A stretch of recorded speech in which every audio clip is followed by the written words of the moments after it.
My name is Nicole, and at 34 years old, I thought I understood my place in my family.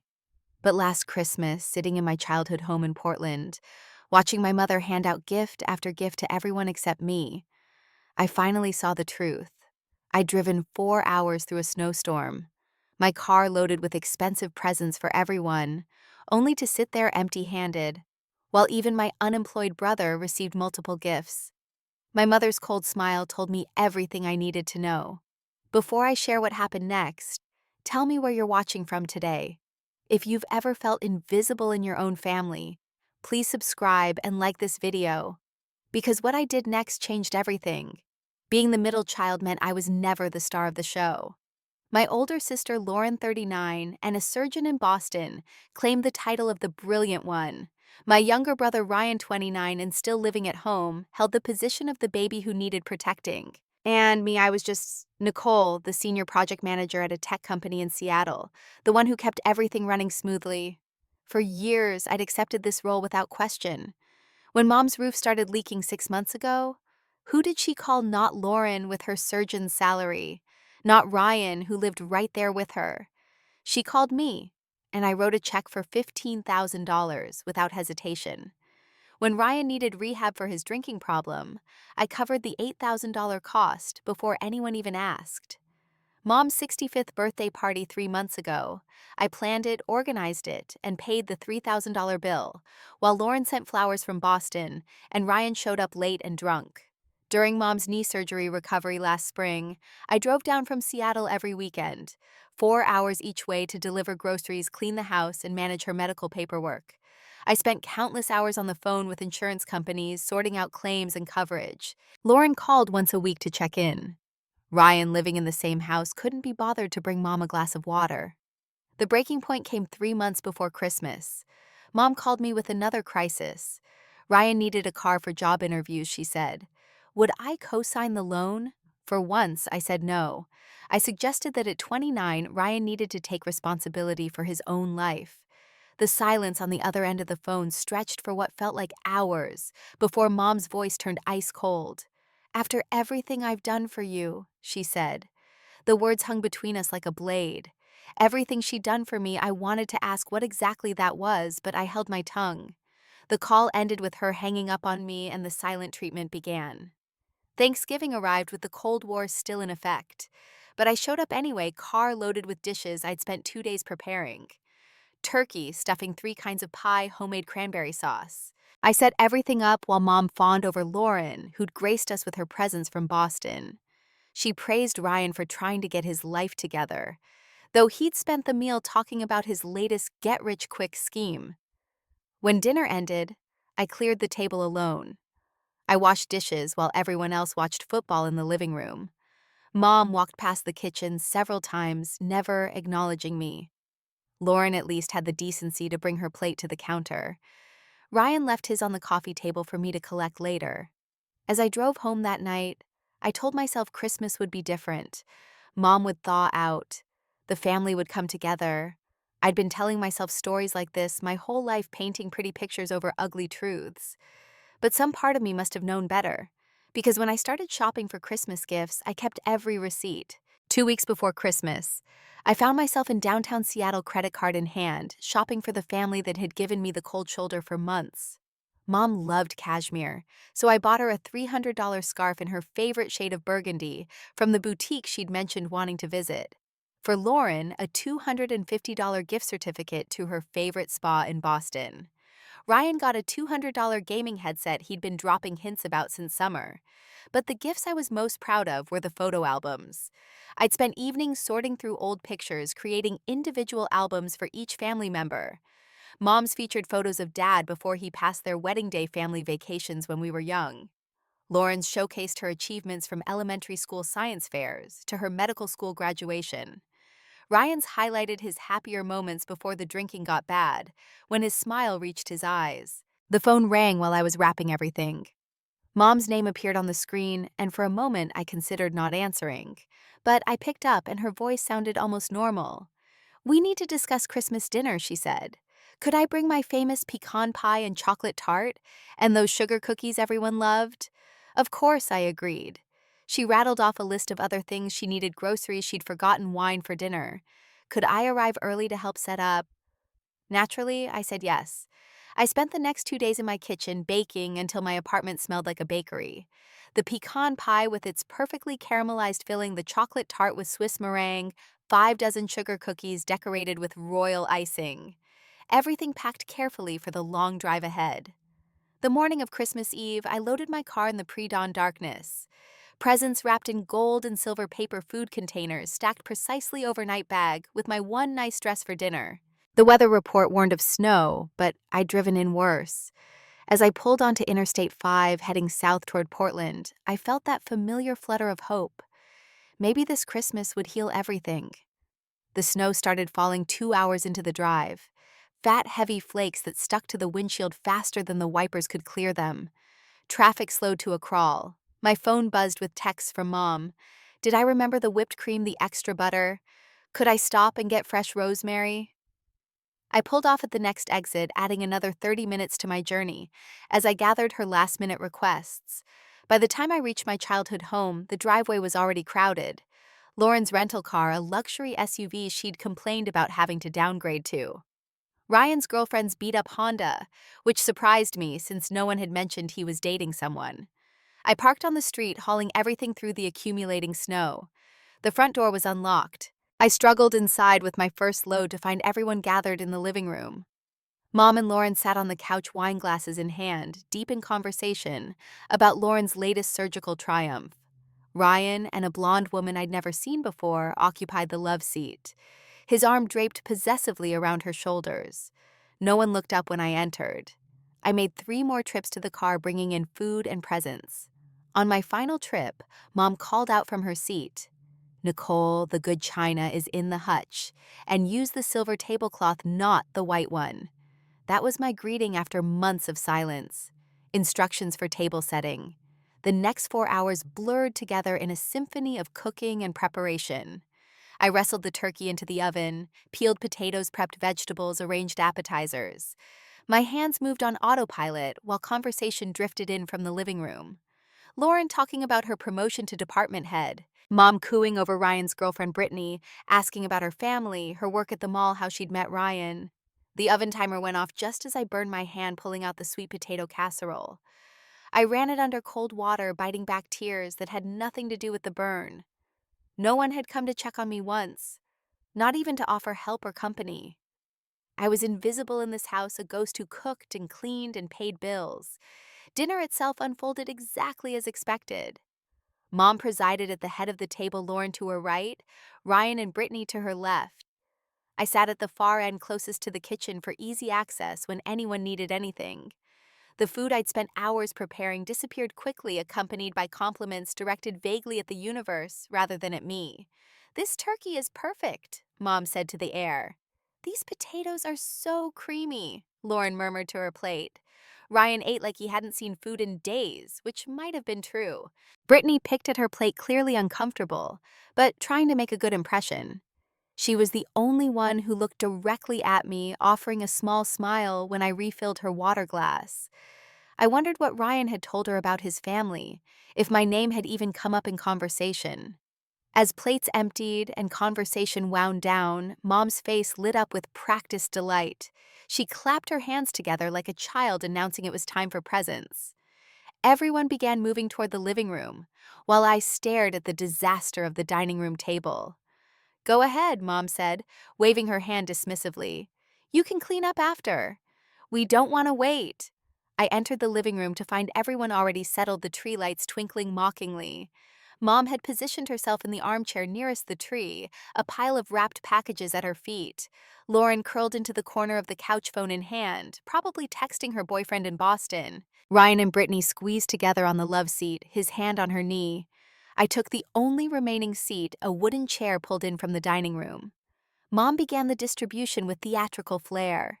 For my brilliant Lauren, she announced producing a small wrapped box. Lauren opened it to reveal diamond earrings, the kind with clarity you could see from across the room.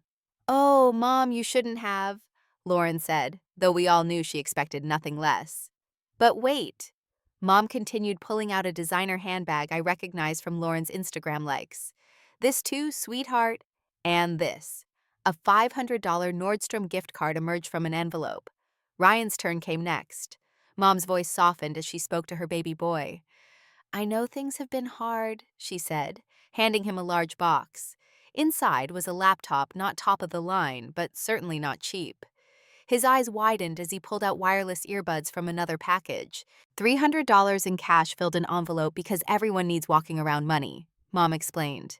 He didn't mention that I'd been giving him walking around money for years.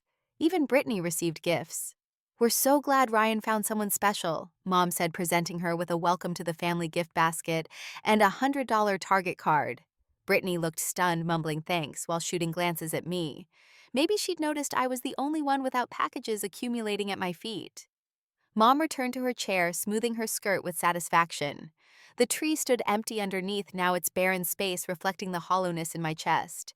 Everyone began opening their gifts, paper-rustling exclamations of delight filling the room. I sat frozen, my mind trying to process what was happening. Maybe Mom had hidden my gifts somewhere else. Maybe this was an elaborate joke. I cleared my throat. Mom looked at me with raised eyebrows, as if surprised I was still there. Oh, Nicole, she said, your gifts are right there. She pointed to the presents I'd brought still in the bags I'd carried them in. The ones you brought for everyone. My hands moved mechanically, distributing the carefully chosen gifts. Mom unwrapped the cashmere scarf, running her fingers over it briefly. This is nice, I suppose, she said, setting it aside. A little darker than I usually wear. Lauren barely glanced at the spa certificate before tucking it into her purse. Ryan immediately asked if I'd kept the receipt for the headset in case he needed to exchange it for store credit. The photo album sat unopened. Maybe later, Mom said when I handed hers over. You know how emotional old pictures make me. Lauren and Ryan didn't even acknowledge theirs, leaving them on the side tables like discarded junk mail. Only Brittany opened hers, a small collection I'd made of the few photos I could find of Ryan looking genuinely happy. Her eyes grew soft as she flipped through them, but Ryan pulled her attention away, whispering something in her ear. I wanted to ask directly. The words formed in my mouth, ready to spill out. Where are my gifts? Why did everyone get something except me? What did I do that was so terrible? But before I could speak, Mom stood up, clapping her hands again. Time for coffee and dessert, she announced. Nicole made her famous pecan pie. The look she gave me in that moment told me everything. This was intentional, deliberate, a carefully orchestrated punishment for the crime of saying no to her 3 months ago. The message was clear as crystal. This is what happens when you don't fall in line. This is your place in this family. You give, we take, and you should be grateful we even allow that much. I served the pie I'd made with my burned hand, pouring coffee for everyone, while they settled in to watch Christmas movies. Mom chose It's a Wonderful Life, the irony not lost on me. I stood in the doorway between the kitchen and living room watching them. Lauren tucked under a blanket, texting rapidly. Ryan and Brittany whispering and giggling. Mom serene in her chair, occasionally glancing at me with that same cold smile. The movie played on while I returned to the kitchen. Dishes needed washing, leftovers needed wrapping. The disaster of Christmas dinner needed erasing. I moved mechanically, muscle memory taking over. This was my role after all, the one who handled things, the one who cleaned up messes, the invisible daughter who existed only when something needed doing or paying for. From the living room, I heard Mom laugh at something in the movie. The sound was warm and genuine, the kind of laugh I hadn't heard directed at me in months. Maybe years, if I was honest. Lauren joined in, and even Ryan contributed a chuckle. They were a family in there, complete without me. I was just the help who happened to share their DNA. The rest of the evening passed in a blur of hot water and soap suds. I scrubbed pots while Mom told Lauren about her book club's latest pick. I dried dishes while Ryan convinced Brittany to stay the night. I put away the good china while the family enjoyed the evening together, my absence not even registered. Around 9, I couldn't take any more. I dried my hands on Mom's festive dish towel and walked into the living room. I need to head out, I said. The snow's getting worse. Mom barely looked up. Drive safe, she said, the same tone she'd used with the delivery driver. Lauren waved without looking away from her phone. Ryan was too busy with Brittany to notice I was leaving. I gathered my things, leaving the photo albums behind since no one seemed interested. The cold hit me like a slap when I stepped outside. Snow had continued falling, covering my car in a thick white blanket. I scraped the windshield with numb fingers, tears finally coming hot and fast. By the time I got the car started, I was sobbing so hard I could barely see. The drive home was treacherous. Snow fell heavily, wind pushed the car sideways, and tears blurred my vision. Twice I had to pull over hazard lights, blinking to compose myself. 4 hours stretched to 6 as I navigated the storm both outside and inside. Every mile that passed, the reality sank in deeper. I meant nothing to them beyond what I could provide. I reached my Seattle apartment after midnight, exhausted and empty. My phone showed no messages. No one checking if I'd made it home safely through the blizzard. No one thanking me for dinner, for gifts, for showing up despite everything. The silence of my apartment felt different than their silence. This was peaceful. That was violent. December 26 dawned gray and quiet. I woke with swollen eyes and a decision crystallizing in my mind. If I was nothing more than a bank account and free labor to them, then it was time to close both. I opened my laptop at the kitchen table, coffee growing cold as I pulled up account after account. The numbers were staggering. Mom's mortgage help, $500 a month for 3 years, came to $18,000. Ryan's rehab bail money, rent coverage, and various emergencies totaled over $30,000. The loans I'd given Lauren during medical school that she'd never mentioned paying back $15,000. Emergency funds for Mom's medical bills, car repairs, house maintenance, another $10,000 easy. Then there were the monthly expenses I'd absorbed without thinking. Netflix, HBO, Max, Disney Plus, Hulu, all streaming services on my credit cards with their profiles using my passwords. Amazon Prime that delivered to Mom's house more than mine. The Spotify family plan. The cloud storage where they kept all their photos. Mom had given everyone my card numbers over the years, assuming I wouldn't mind, and I hadn't until now. I pulled up every account methodically. Netflix password changed, all profiles except mine deleted. HBO Max, same treatment. Disney Plus, Hulu, Spotify, all converted to individual accounts. Amazon Prime family members removed credit cards on file, deleted. The family cloud storage downloaded my photos and canceled the subscription. It took hours, but with each cancellation, I felt lighter. Next came the financial connections. The automatic transfer to Mom's checking account every month canceled. The credit card she had for emergencies reported lost and not replaced. My name on her bank account as an authorized user removed with a phone call to the bank.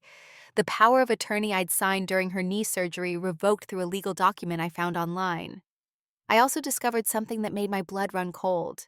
Going through old emails from Dad's estate lawyer, I found references to an inheritance meant specifically for me.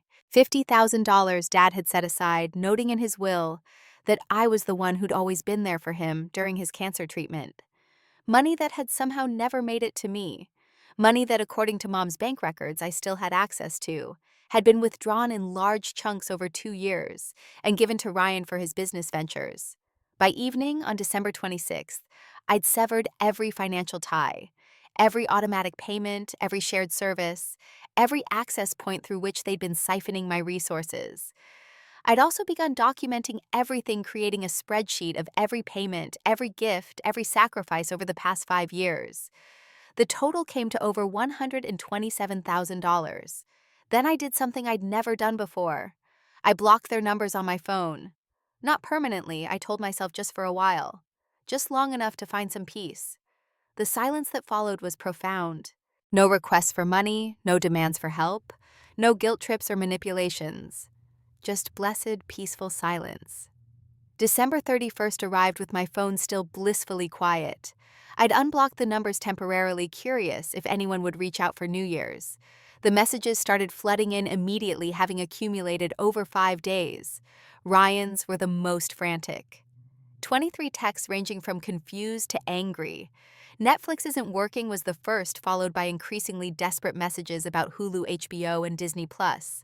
The internet says the password is wrong. Did you change everything? Why would you do this? Brittany thinks I'm a loser who can't even afford streaming services. You're ruining my life. Mom's messages were more controlled but equally telling. There must be some mistake with the bank she'd written on December 27th.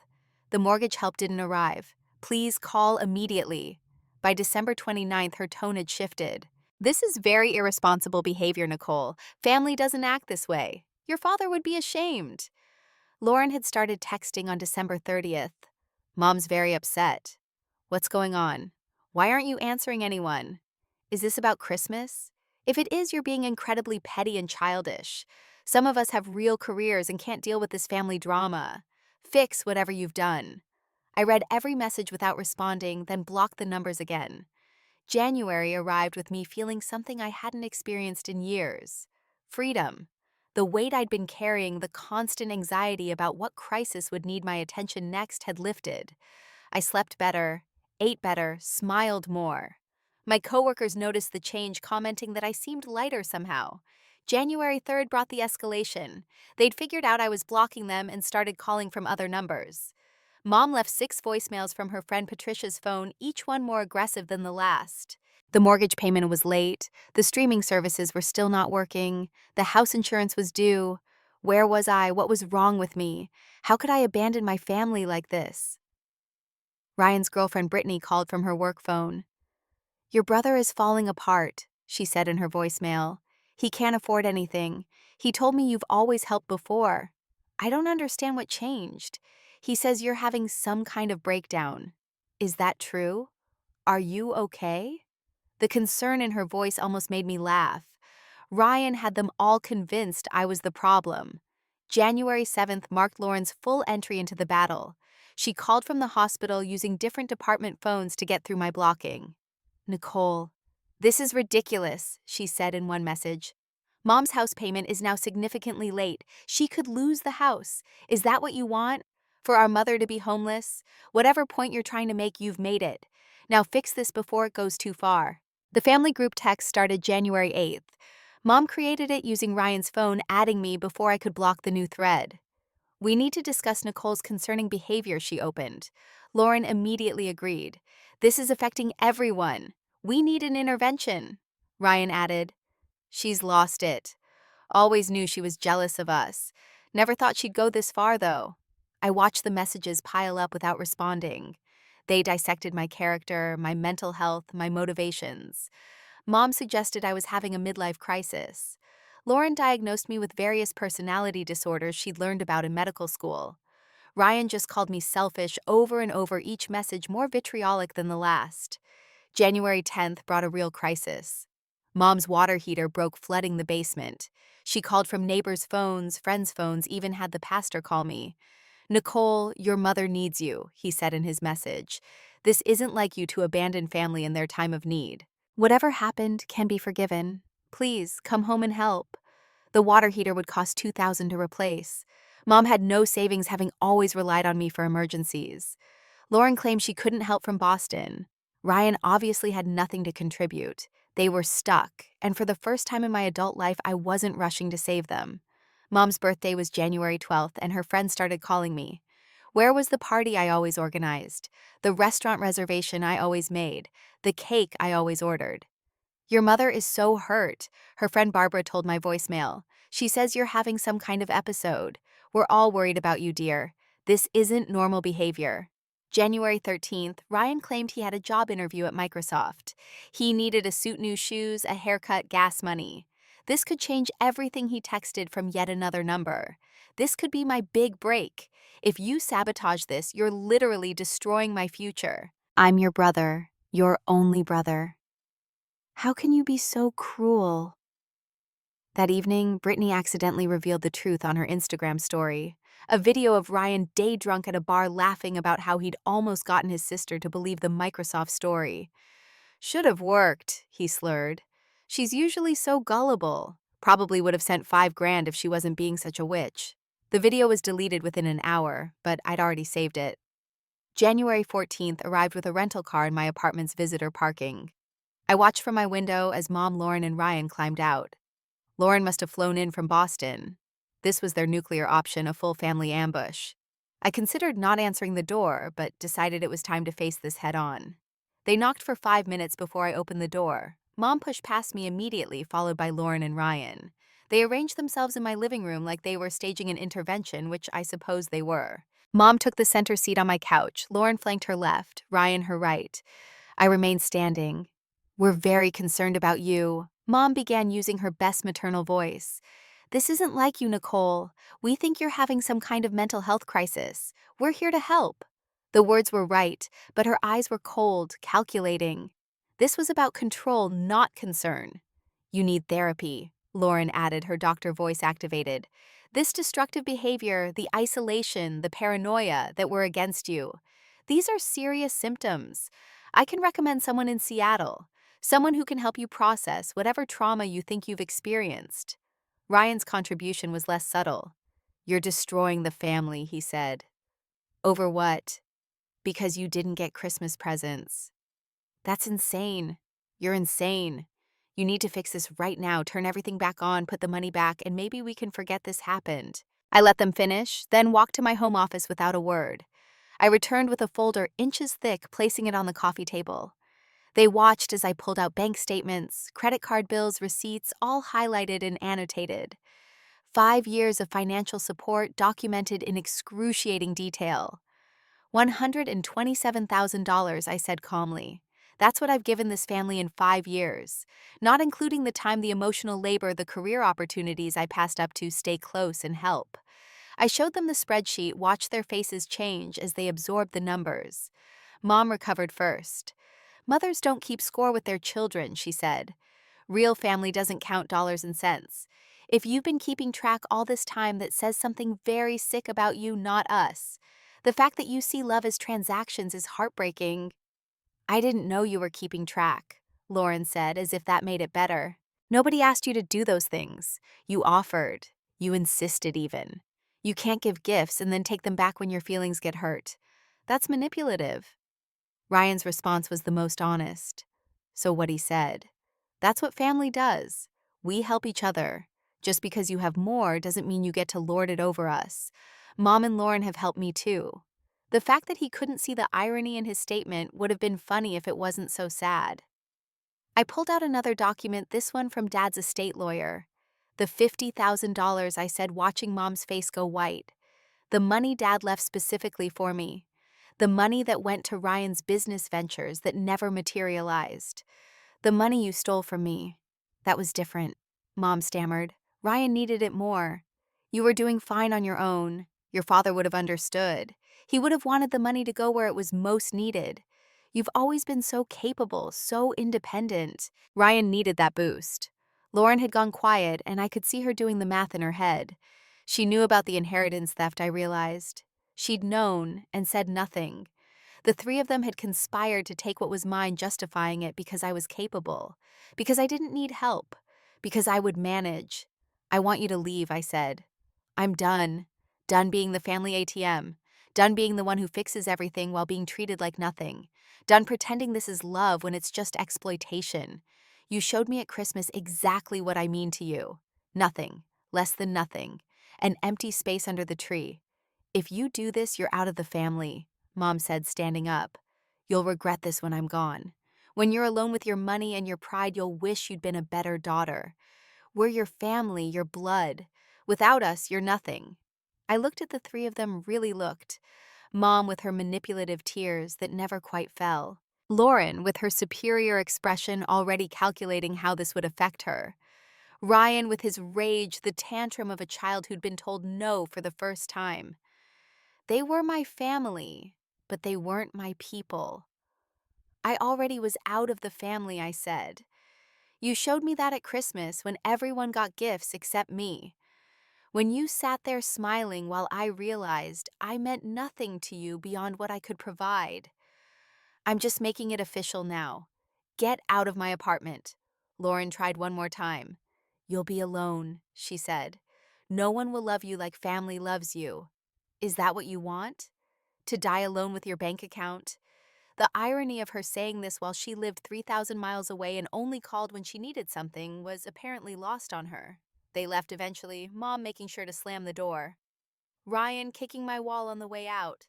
Lauren shaking her head like I was a patient who'd refused treatment. I watched from my window as they drove away, Mom gesticulating wildly in the passenger seat, probably planning their next move. The immediate aftermath was harder than I'd expected. Not because I missed them, but because I had to deprogram myself from a lifetime of training. Every time my phone rang, my body tensed, expecting crisis. Every unknown number could be them trying new ways to break through my boundaries. I started therapy with the money I was no longer hemorrhaging to family, and my therapist helped me understand what I'd been: a scapegoat, the family member designated to carry everyone's burdens, while receiving nothing in return. February arrived with unexpected revelations. Aunt Patricia, Mom's sister, reached out through Facebook. She'd heard Mom's version of events and wanted to understand what really happened. I sent her the documentation, the spreadsheet, everything. Her response came 2 days later. I had no idea. She wrote, "Your mother always made it sound like you were difficult, selfish. She said you held money over their heads. I'm so sorry, honey. Your father would be heartbroken to know what happened to your inheritance." Other family members began reaching out. Cousins I hadn't heard from in years, Dad's brother from Arizona, family friends who'd watched me grow up. Each had been fed a version of me that didn't exist. The difficult daughter, the controlling sister, the one who thought she was better than everyone. When they learned the truth, many were horrified. Some offered support. Others shared their own stories of Mom's manipulations over the years. Work became my sanctuary. Without the constant stress of family crises, I excelled. The promotion I'd been passed over for twice suddenly materialized. A 30% raise came with it, money I could now keep for myself. My colleagues commented on how different I seemed: more confident, more present. My boss mentioned she'd been concerned about my performance before, but hadn't wanted to pry into what was clearly personal stress. March brought an unexpected message from Brittany, Ryan's girlfriend. They'd broken up. "Your brother is not who I thought he was," she wrote. "Watching how your family treats you opened my eyes. The entitlement, the manipulation, the complete lack of accountability. Thank you for showing me who they really were, even if that wasn't your intention." She shared more details about Ryan's behavior: how he'd bragged about living off my money for years, how he'd laughed about my gullibility in funding his lifestyle, how he'd promised Brittany that once he got back in my good graces, the money would flow again and they could live comfortably. She'd been disgusted and ended things immediately. April passed peacefully. I took a vacation to Europe, something I'd postponed for years, because what if the family needed me? I walked through Rome, sailed the Greek islands, watched sunsets in Santorini. Every photo I posted on social media was met with silence from my immediate family, but likes and comments from extended relatives and friends who were genuinely happy to see me thriving. May brought news through the family grapevine. Mom's house had gone into foreclosure proceedings. Without my monthly contributions, she couldn't maintain the mortgage. Lauren had apparently refused to help, claiming her Boston expenses were too high. Ryan, still living there, contributed nothing. They were scrambling, trying to find solutions that didn't exist without me. June marked 6 months since Christmas, and Mom made one final attempt. A long letter arrived, forwarded through Aunt Patricia since I'd moved, and hadn't shared my new address. It was pages of justification, blame shifting, and manipulation disguised as apology. She wrote about how capable I'd always been, how she'd never worried about me the way she worried about Lauren and Ryan, how my strength had made her assume I didn't need anything, how my independence had made her think I didn't want the same affection she showed the others. It was beautifully crafted gaslighting designed to make me feel guilty for being competent. But buried in the middle was an admission. She'd been angry when I'd said no about Ryan's car loan. She'd wanted to punish me, to show me what it felt like to be excluded. Christmas had been deliberately orchestrated to hurt me. The gifts for everyone but me that had been planned for weeks. She thought it would teach me a lesson about family loyalty. I read the letter 3 times, then filed it away. No response was necessary. She'd admitted to the cruelty I'd suspected, confirmed that my pain had been intentional. There was nothing left to say. She'd shown me who she was, and I'd finally believed her.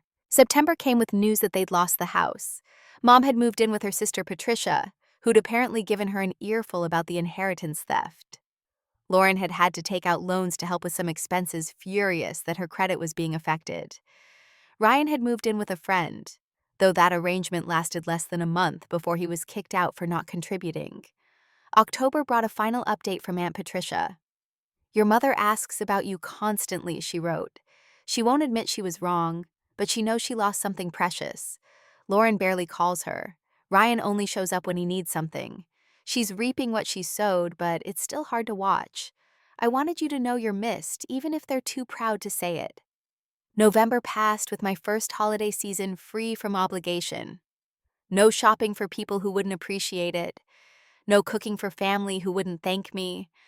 No driving through snowstorms to be ignored and insulted. I volunteered at a soup kitchen instead, finding more warmth with strangers than I'd ever felt at home. December approached with a strange mix of anticipation and dread, the anniversary of the Christmas that changed everything. I'd built a new life in the year since one filled with genuine friends, meaningful work, and most importantly, peace. The money I'd saved from not supporting 3 other adults had gone toward my own dreams, a down payment on a condo investments for retirement, the security I'd never had while funding everyone else's lives. On Christmas Eve, I hosted dinner for my chosen family. Friends who'd stood by me through the transition, coworkers who'd become close companions. My therapist had even sent a card. We exchanged gifts that were thoughtful rather than expensive, shared stories that were supportive rather than competitive, created memories based on mutual respect rather than obligation. As we sat around my table, someone asked about my biological family. I told them the story of the previous Christmas, the gifts for everyone but me, the realization that I was nothing more than a resource to be exploited. My friends were appalled, but I found myself smiling. That Christmas mom thought she was punishing me by giving me nothing I said. But in trying to hurt me, she gave me the greatest gift of all. What gift was that, someone asked? Clarity, I replied. The clarity to see that I deserved so much more than crumbs of conditional love. The clarity to understand that family isn't about blood, but about mutual respect and genuine care. The clarity to recognize that the empty space under their tree that Christmas was really a mirror showing me the empty space they'd kept in their hearts for me all along. Someone raised a glass in toast. To clarity, they said. To freedom, another added. To choosing yourself, a third chimed in. We drank to all of it, to the decision to stop pouring into cups that refused to pour back, to the courage to walk away from toxic family, to the wisdom to build something better. Later that night, alone in my apartment, I thought about them. Were they together somewhere, noticing my absence, the way they'd never noticed my presence? Did they finally understand what they'd lost, or were they still convinced they were the victims? It didn't matter anymore. I'd grieved the family I'd wished for, and accepted the family I'd had. My phone sat silent on the counter. No requests for emergency funds. No guilt trips about family loyalty. No manipulations disguised as love. Just peaceful, precious silence. The space they'd left under the tree the year before had been meant to show me I was nothing to them. Instead, it had shown me everything I needed to know. I poured myself a glass of wine and stood by my window watching snow begin to fall over Seattle. Somewhere in Portland, my mother was probably telling anyone who'd listen about her ungrateful daughter who'd abandoned family. Lauren was probably in Boston grateful she didn't have to deal with the drama anymore. Ryan was likely somewhere blaming me for all his failures, the convenient scapegoat even in absence. But here in my apartment, paid for with money I'd earned, and kept surrounded by the life I'd built without their criticism or manipulation, I was free. The Christmas that had broken my heart had also broken my chains. The family that had given me nothing had inadvertently given me everything, the permission to finally choose myself. That's the thing about toxic family, I realized. They train you to accept crumbs and be grateful. They teach you that love comes with conditions, usually financial ones. They convince you that your worth is measured in what you can provide, not who you are. But sometimes, if you're lucky, they go too far. They show their hand too clearly. They give everyone gifts except you. And in that moment of cruel clarity, you finally see the truth. My truth was simple. I was worth more than being an ATM with DNA connection.